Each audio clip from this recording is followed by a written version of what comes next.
Is Jesus God? I'm not going to give the typical arguments such as before Abraham was, I am, or counter arguments like he doesn't know the day or the hour, but only the Father. This perspective comes from an understanding of covenants that I don't think many people are aware of. In order to answer this question, you must go back to the time of Abraham when God made the covenant of pieces with him.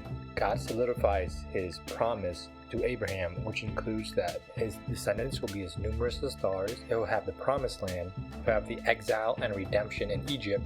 Most important of all, God will be his shield and the shield of his descendants. However, Abraham did not pass through, which means that no matter what Abraham or his descendants do, it's up to God who walks through to uphold the covenant. Part of that covenant is that God becomes a shield for Israel, even against his own wrath. Further evidence exists during the Exodus, specifically Passover. Many people don't know this, but putting blood on the doorpost is called a threshold covenant, and it's done for marriage ceremony a lot of the time. The Bible makes references to God being Israel's husband, such as Isaiah 54:5, Jeremiah 3:14, and Hosea 2:19-20.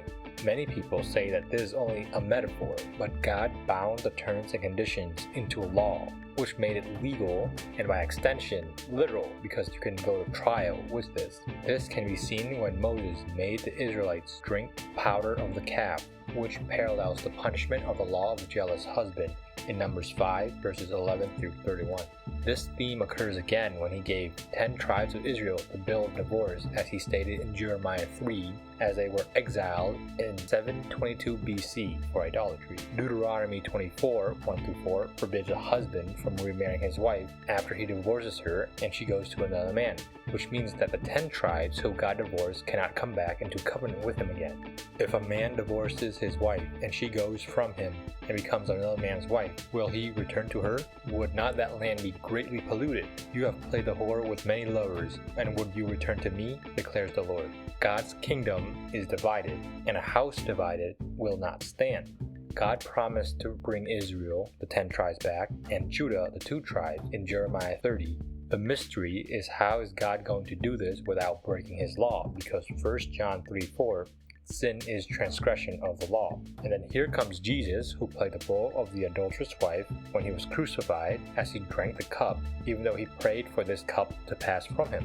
The science behind what happens to a person during crucifixion parallels the law of the jealous husband, as his lungs sags, expanding his belly, his thigh wastes away as he pushes up to breathe, and the people curse his name. So when Jesus died, he released Israel from her former husband, allowing her to remarry again, and took away her punishment. But that can only happen if he is God. So guess what happens when Jesus comes back?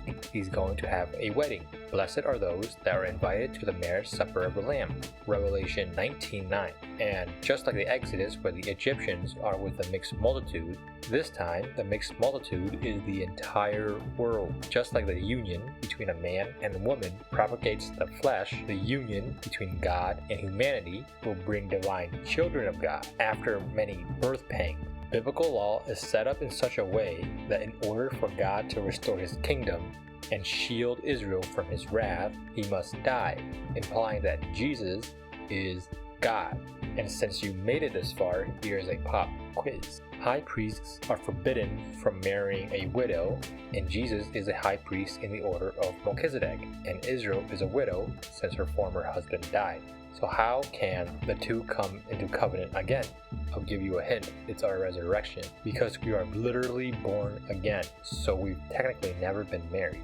Since Jesus is also the high priest in the order of Melchizedek, and we're reborn in his image, we will also be a kingdom of priests.